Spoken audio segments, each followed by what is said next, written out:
دنیا والے اس کی ابدیت و بشریت کا انکار ہی نہ کر بیٹھے،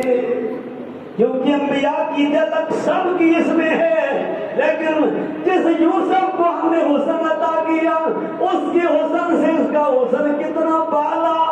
کتنا اعلیٰ، اس حسن کو دیکھ کر مصر والیاں کہنے لگی ما ھذا بشرا، یہ تو آدمی ہے ہی نہیں، یہ تو انسان ہے ہی نہیں، یہ تو ملک الکریم ہے، یہ تو نوری لگتا ہے، یہ تو فرشتہ لگتا ہے، یہ تو بشر ہے ہی نہیں۔ رب تو اتنی صفات والا پیغمبر عطا کرے گا تو میرے رب کریم ان میں سے ہو جس کو یہ اچھی طرح پہچانتے ہو۔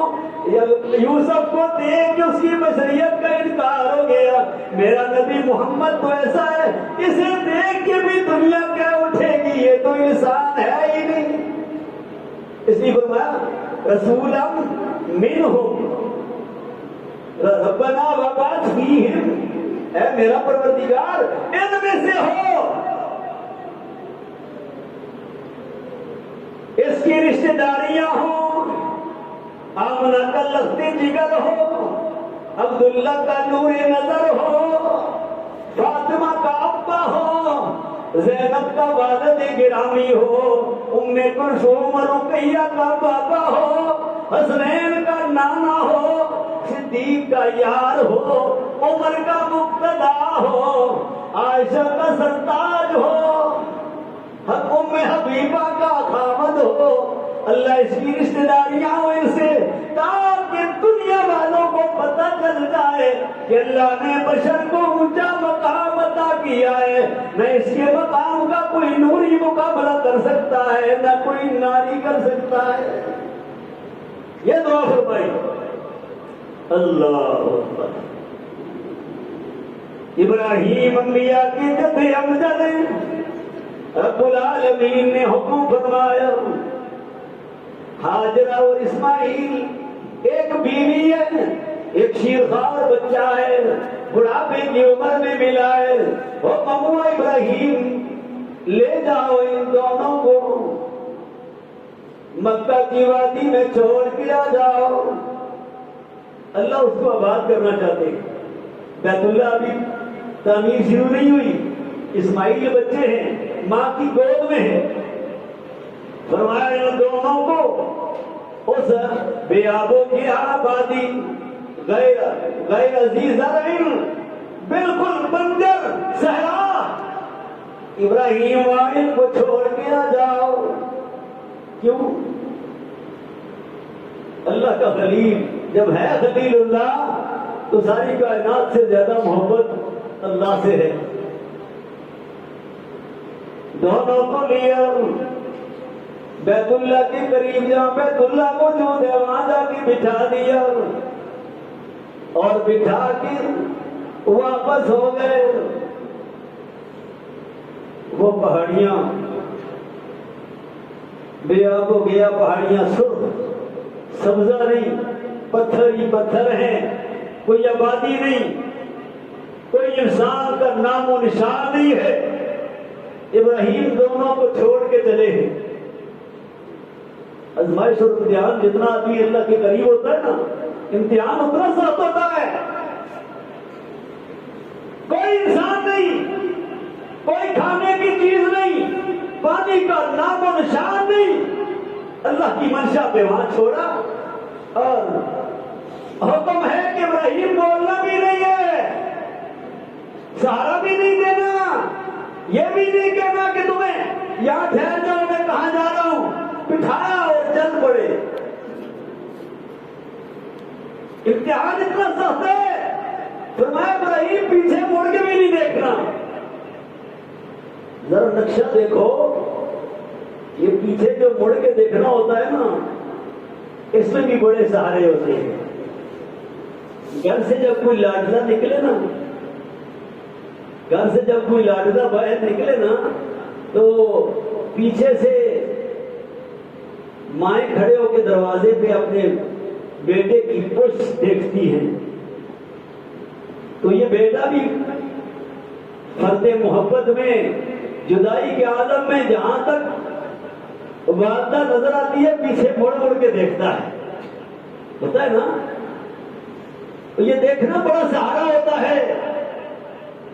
یہ جدائی والوں سے پوچھو جنہوں نے یہ داغ دیکھے ہیں، پیچھے مڑ کے دیکھنا بڑے سہارے ہوتے ہیں۔ فرمایا ابراہیم مڑ کے بھی نہیں دیکھنا، ادھر گود میں معصوم اسماعیل ہے، ماں ہے، ممتا ہے، اور ابراہیم کو جاتے ہوئے دیکھا، پیچھے سے آواز دے کے کہا میرے سرتاج کیوں خفا ہو گئے ہو؟ کوئی کوتاہی ہو گئی، غلطی ہو گئی، کیوں چھوڑے جا رہے ہو اس صحرا میں؟ اب حکم نہیں ہے پیچھے مڑنے کا۔ آواز سنی، وہاں سے چلتے ہوئے منہ ادھر ہی ہے تو انگلی آسمان کی طرف اٹھا دی، بتا دیا ہاجرہ اپنی مرضی سے نہیں، اپنی مرضی سے نہیں، خفا ہو کے نہیں، بلکہ میں تجھے اللہ کے حکم سے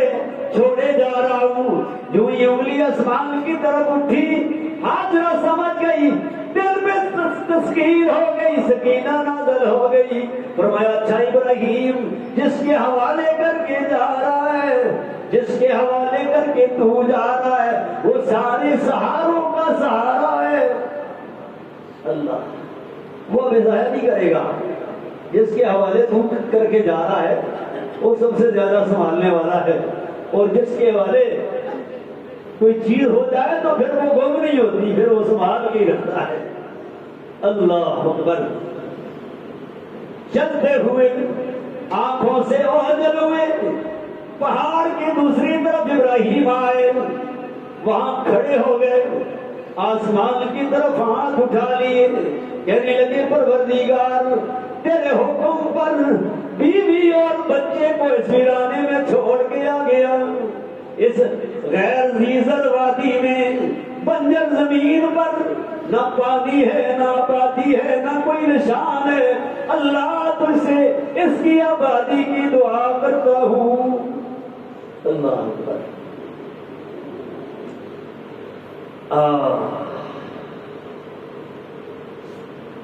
یہ دل شکستہ جو جوڑ دیتا ہے، دل شکستہ ٹوٹے ہوئے دلوں کو جو جوڑ دیتا ہے، اللہ اکبر۔ دل تو ٹوٹا ہوا ہے، آزمائش امتحان ہے، اور وہاں اور دلوں کے سہارا کی طرف ہاتھ اٹھائے، رب تیرے حکم پہ چھوڑ رہا ہوں، اے میرا پروردگار لوگوں کے دلوں کو اس طرف موڑ دے۔ فرمایا میرے ابراہیم تو نے حد کر دی اپنی بندگی میں، حد کر دی حکم ماننے میں، پھر میری عطا دیکھ، اب میری عطا دیکھ، پوری دنیا کے دل کھچ کے آئیں گے۔ یہ ایسی وادی ہوگی جس کو آج بے وادی غیر ذی زرع کہہ رہے ہو، کائنات میں سب سے آباد جگہ یہ ہوگی، ایسا آباد کروں گا۔ حضرت اسماعیل علیہ السلام ہاجرہ کی گود میں علیہ السلام، کچھ دیر گزری، تپتی ہوئی صحرا ہے، پانی میں یہ خیال ہوا بچے کے ہونٹ خشک ہو گئے، اٹھی ہے پانی کی تلاش میں، چلو کہیں سے پانی تلاش کر کے لے آؤں۔ صفا کی طرف دوڑی، مروہ کی طرف دوڑی، پھر اسماعیل کی طرف آئی، پھر صفا کی طرف، مروہ کی طرف۔ رب نے فرمایا ہاجرہ تیری دوڑ آج پانی کے لیے ہے، لیکن یہ قدم تیرے رب کو اتنے پسند آئے ہیں، اتنے پسند آئے ہیں، قیامت تک، قیامت تک میرے بندے تیرے گھر کے طواف کے لیے آئیں گے۔ طواف مکمل کرنے کے بعد، بیت اللہ کے ساتھ چکر لگانے کے بعد، میری بندی پھر یہ بھی اسی طرح صفا پہ آئیں گے، پھر مروہ پہ جائیں گے، پھر صفا پہ آئیں گے، پھر مروہ پہ جائیں گے، یہ چکر ان کو مکمل کرنے پڑیں گے۔ تیرا دوڑنا اللہ کو اتنا پسند آیا ہے، اللہ اکبر۔ دوڑ کے صفا پہ پہنچی، صفا پتھروں کی پہاڑی ہے، مروہ بالکل پتھر ہی پتھر ہے، مٹی کا نام و نشان نہیں ہے۔ وہاں دوڑ کے پہنچی، پھر خیال آیا ہو سکتا ہے لگتی جگر کو کوئی تکلیف نہ ہو جائے، کوئی نقصان نہ پہنچ جائے، پھر دوڑ کے اسماعیل کی طرف آئی۔ جب قریب آئی دیکھتی کیا ہے، اسماعیل نے ایڑیاں رگڑی ہے، جہاں پہ ننھی ایڑیاں رگڑی گئی اور پانی کے چشمے ابلنے لگے، پانی نکل آیا۔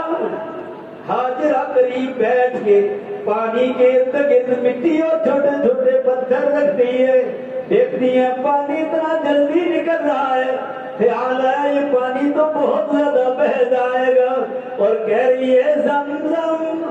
زمزم زمزم۔ زمزم کا مطلب ہے ٹھہر جا، سریانی زبان میں زمزم کہتے ٹھہر جا،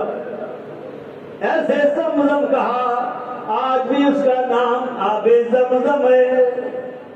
اور جیسے اس وقت نکلا ہے ساری دنیا استعمال کر رہی ہے، دن رات جاری ہے، لیکن اس میں ذرہ برابر بھی کمی واقع نہیں ہوتی، پتھروں سے نکلا ہوا پانی ہے،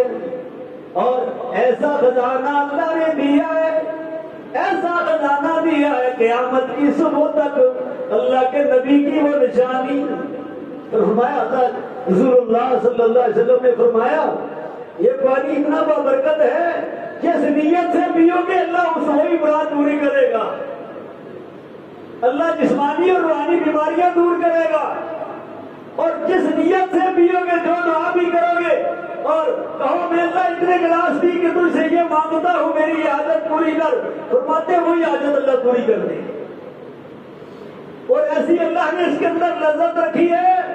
دل بھرتا ہی نہیں ہے، جدھر سے آدمی آتا ہے دل کرتا ہے 2-4 گلاس اور پی لو، نہ پیٹ میں وزن نہ اس کی کوئی پریشانی، لطف ہی لطف اور بڑھتا ہی جاتا ہے، ایسا وہ پانی اللہ نے عطا کیا۔ اللہ اکبر۔ حضرت اسماعیل کی ایڑیوں سے تو میرے دوستو یہ ذوالحجہ کے جو ایام ہیں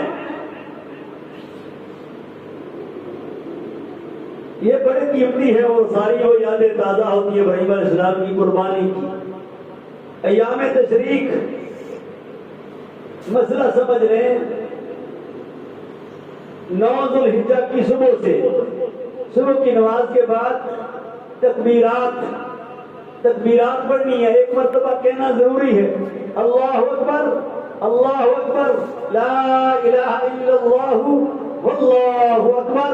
اللہ اکبر وللہ الحمد۔ یہ واجب ہے ہر نماز کے بعد، پوری جماعت کے ساتھ نماز پڑھیں، سلام پھیریں تو بلند آواز سے اللہ اکبر لا الہ الا اللہ واللہ اکبر اللہ اکبر وللہ الحمد۔ بلند کا تب کہہ رہا ہوں جہاں اللہ فرمائے زور سے کہو، اللہ کا نبی فرمایا زور سے وہ کہنا چاہیے، جہاں محبوب فرمائے چپ کر جاؤ تو چپ کر رہنا چاہیے، جس ذکر کا کہے اللہ کا محبوب آہستہ کرو تو آہستہ کیا کرو، اس میں جیسے اللہ کا حکم ہے اس طرح کرنا ضروری ہے۔ بعض لوگ حجت کرتے ہیں او جی ذکر ہی نہیں کر رہے جی فلانی جی ذکر ہی نہیں کر رہے جی ذکر ہی نہیں کر رہے۔ یہ بات اللہ کے نبی نے جو فرمائی ہے جس انداز میں اس طرح کرو ثواب ہے، اگر اللہ کے نبی کی سنت چھوڑ کے ثواب کا کام بھی کرو گے وہ ثواب نہیں ہوگا، گناہ ہوگا۔ جس کی مثال میں آپ کو دیتا ہوں، اذان دینا ثواب کا کام ہے، اقامت کہنا ثواب کا کام ہے نا، بولتے نہیں ہو، اذان دینا ثواب ہے، سارے اس کے نام ہوتے ہو، اقامت آخنا ثواب ہے نا، انہی وجہ سے اگر اذان دے تو پھر اذان مانا نہیں، اذان بدریاتی مانا تو یہ وہ اذان دیتی جی روز صبح ہی اذان دیتی ہے، پیشی دیتی ہے، دیگری دیتی ہے، جمعہ سے دیتی ہے، وہی اذان ہے نا، وہ ثواب ہے۔ اگر عیدی نمازاں سے اذان دے تو ثواب ہو سی، نہیں ہوتا اقام ہوتا ہو ثواب نہیں بلکہ گناہ ہوتی کیوں کوئی آگے بے وقوف ہو گئے اور کو گالیاں نہیں کریاں آج کل انپڑھ آدمی ہے بڑا مسئلہ یہ ہوا ہے او یہ جی قاری صاحب اور کو گالیاں نہیں کریاں صحیح ہے اللہ نہ ہی کہتا صحیح ہے اذان کہنا اللہ کا نام لینا ہے نا وہ اذان آخری اللہ نہ کرنا ہے جتھے اللہ محبوب آخر دے وہ اذان اٹھے تے سو کہے ثواب ہے بچے کنے پہ اذان آخری کہے ثواب ہے کھبے کنے پہ اقامت آخری ہے ثواب ہے عیدی نمازاں سے اذان دے ہوتے ثواب نہیں گناہ ہے جماعت کھلتی ہے اقامت ہو ثواب نہیں کہے گناہ ہے اس کر کے اس کا نہ سمجھا کرو اللہ محبوب جس کو میں آخے وہ کرنے لگو جس کو محبوب روکے نہ کیتا ہوئے اساں چھوڑ دیو ثواب ہے تو کیا کرنا ہے نویں کی صبح کی نماز سے شروع کر کے 13ویں کی اثر تک ہر نماز کے ساتھ اللہ اکبر لا الہ الا اللہ واللہ اکبر وللہ الحمد ہی کہنا ہے دوسری بات عید الاضحیٰ کے موقع پر یہ تکبیریں جو ہیں راستے میں آتے ہوئے بھی بلند آواز سے آدمی پڑھ سکتا ہے اللہ اکبر کہتے ہوئے آئے ثواب ہے اس عید میں عید الفطر میں آستہ کرے دور سے نہ کرے دو چیزیں ہو گئی تیسرا عید الاضحیٰ جس کو یہ بڑی عید ہے ان دنوں اس میں بہتر یہ ہے مستحب عمل ہے فرض واجب نہیں ہے یہ سن لیا کرے فرض واجب نہیں ہے فرض واجب ہوتا ہے جس کو چھوڑ دے گناہ ہوتا ہے ادب یہ ہے مستحب عمل یہ ہے کہ صبح کچھ کھائے پیے نہیں قربانی کر کے اس کے بعد کھائے یہ مستحب عمل ہے بعض لوگ کہتے ہیں روزہ ہے عید کے دن روزہ نہیں ہوتا اور دوسرا یہ بھی نہیں کہ روزہ گھنٹے کا ہو یا 2 گھنٹے کا روزے کا وقت بھی یہ نہیں ہے مستحب عمل ہے کہ کھائے پیے کچھ نہیں قربانی کر کے اس کے بعد کھائے اور جو اس ذوالحجہ کا چاند آیا تو قربانی کرنے والے حضرات ناخن بال یہ چیزیں منڈوانا نہیں منڈوانی چاہیے چھوڑنا مستحب ہے اور جب یہ قربانی کر لیں اس کے بعد ناخن کاٹیں بال کٹوانے یہ مستحب عمل ہے محبوب اور پسندیدہ ہے تیسری چیز سب سے بڑا عمل اس میں قربانی ہے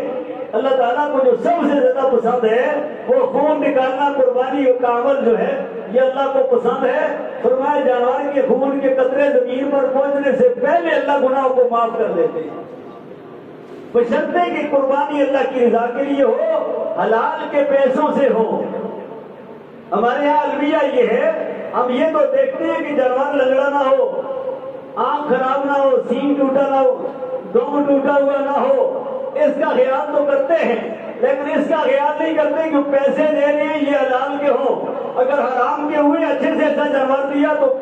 قربانی نہیں ہے اور اللہ کی رضا کے لیے قربانی ہو اللہ کو راضی کرنے کی نیت ہو مال حلال کا ہو اور دوسرا اگر مال حلال کا نہیں ہے حرام کا مال ہے ایک آدمی کا بھی ساتھوں میں سے تو باقی سب کی قربانی بھی نہیں ہے اور تیسری چیز عقیدہ صحیح ہونا اگر عقیدہ صحیح نہ ہوا 7 اور 6 آدمی ٹھیک ہے ایک کا عقیدہ صحیح نہیں سب کی قربانی گئی اس لیے جب آپ ایسے بناتے ہیں اپنے ساتھ لوگوں کو رکھتے ہیں تو احتیاط کر لیا کرو ان ساری چیزوں کی کہ آپ کی قربانی کہیں ضائع نہ ہو جائے اور اب وقت تو قریب ہو گیا ہے بلکہ ہو گیا ہے تو عید کی نماز انشاءاللہ اسکول کے گراؤنڈ میں ہی پڑھیں گے تو وہاں انتظامات بھی کرنے ہیں آپ سب نے میں کہوں میں نے کرنا ہے کام میرا نہیں خدا کا ہے وہ کر لے دوسرا ایک کہے تیسرا تو یہ کام من گڑبڑ ہو جاتی ہے ہر آدمی یہ سمجھے میں نے بندوبست کرنا ہے اور باقی جو سارے ہیں میرے معاون ہیں میرے ساتھ لگے ہوئے ہیں تو وہاں بندوبست کرنا صفائی کرنا اس کے علاوہ ساؤنڈ سسٹم کا بندوبست جن حضرات کے پاس گاڑیاں ہیں وہ ذکرانہ طور پر خود کہے کہ میں گاڑی لے کے جاؤں گا اور وہاں سے ساؤنڈ سسٹم اٹھا کے لاؤں گا خود بتا دے نماز کے بعد اپنی ذمہ داری لے لے تاکہ باقی فارغ ہو جائیں ساؤنڈ سسٹم کا بندوبست کرنا وہاں ساری تیاری کرنا اور آخری بات یہ ہے کہ نماز عید کس وقت ہو کیونکہ موسم بھی گرمی کا ہے اور یہ بڑی عید جو ہے یہ جلدی پڑھنا مستحب ہے قربانی کرنا ہوتی ہے موسم گرمی کا ہے دیر سے پڑھیں گے تو دھوپ بھی ہوتی ہے تو وقت کافی ہے جو نماز والا آدمی ہے جماعت کے ساتھ نماز پڑھنے والا اسے کبھی دیر نہیں ہوتی ہاں اگر سویا رہے فرض نماز ہی نہیں پڑھتا تو عید پڑھی تب کیا نہ پڑھی تب کیا ایک آدمی فرض نماز ہی نہیں پڑھتا تو کون سا وقت ہونا چاہیے جماعت کا